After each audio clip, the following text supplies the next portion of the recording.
Depuis plusieurs années, le village Nzulo, un de ceux qui composent le groupement Cameroun en territoire de Massissi, fait objet de plusieurs altercations entre les autochtones et l'Institut congolais pour la conservation de la nature, ICCN. Pendant que certains agents de cette institution étatique installent des pancartes en ville de Goma, interdisant la construction de maisons dans le village de Nzulo, sous prétexte que cette partie appartiendrait au parc national de Virunga, la population dit avoir le droit de propriété pour occuper cette terre. Suite à cette situation, Maliro Moussemakweli, chef de ce village, retrace l'historique de l'occupation de cette terre et met en garde les personnes utilisées par l'Institut congolais pour la conservation de la nature qui instrumentalisent la population de cette contrée. Kulikucha asubuhi siku ya kwanza tukaona mapakarte zinapambwa ndani ya vile ya Goma, zikipambiwa na watumishi fulani wa ICCN, notamment Méthode Rose, akisema eti kusikue mtu wakuya kununua viwanja Nzulo kwa sababu ni uwanja wa leta ukisimamiwa na ICCN. Subasima ya kwanza ambayo wa autochtone ama population ya Nzulo inakuwa nayo, wanakuwa na kibarua cha 1848 plutôt, yenye waliweza kufanya nayo convention entre État congolais, ndio ilikuwa État belge, na kwa leo ndio État congolais. Alors kulikuwa procès au niveau ya ya tribunal de grande instance ya Goma, kisha ile tukawashinda État congolais, hawakwendaka en appel. Depuis lundi, nous avons constaté l'installation de pancartes de la ville de Goma. Ces pancartes mises en place par certains agents mal intentionnés de l'ICCN, notamment Méthode Rose, visaient à décourager les habitants de Nzulo. Selon lui, cette terre appartient à l'ICCN.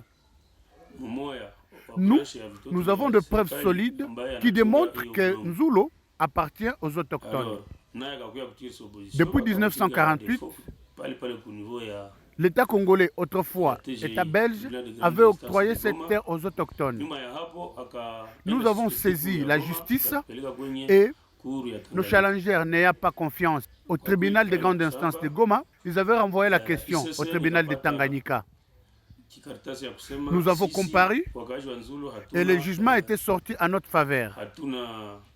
Dans les années 2022, le gouverneur militaire Lima Koba avait suspendu les travaux de construction dans cette partie. Étant respectueux de la procédure judiciaire, nous l'avons attaqué à la Cour pénale de Goma. L'ICCN avait interjecté l'appel, nous avons interjecté l'appel au Conseil d'État et nous avons comparé. Heureusement, nous étions sortis gagnants. Nous détenons tous les documents qui nous donnent la garantie de rester en Nzulo. Et donc, la population de Nzulo n'est pas spoliatrice, mais propriétaire de cette terre. Tukaanza makazi zetu. Nyuma ya hapo, gouverneur Ndima akaja akasuspendre matravaux. Si sa vile population yenye iko civilisée na tunayua sheria nini, tukaenda kumshtaki ku cour d'appel ya Goma, baka interjeter ile appel, tukafanya appel ku niveau ya Conseil d'État, na wakati tulienda ku Conseil d'État tukasamba, tukaweza kuganye État congolais tena pale wakisimamia na gouverneur de province, tuko na hivi karatasi vyote, na ile ndio inatuweka ku udongo. Ni kusema population ya Nzulo hawako waspoliateur, mais ni wenyeji udongo, kwa sababu kuna vikaratasi vya sheria ambavyo vinaweka pale.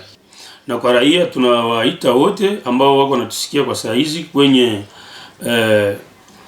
radio, wakuje watengeneze viwanja vyao na kujenga ndani ya viwanja vyao bila hatia yoyote, kwa sababu ule atakayewachokoza serikali iko pale kwa kuchunguza ile mambo.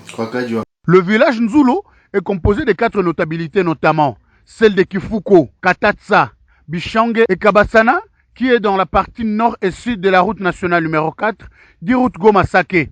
Notons qu'au mois de février 2024, la population de ce village était estimée autour de 20 000 habitants.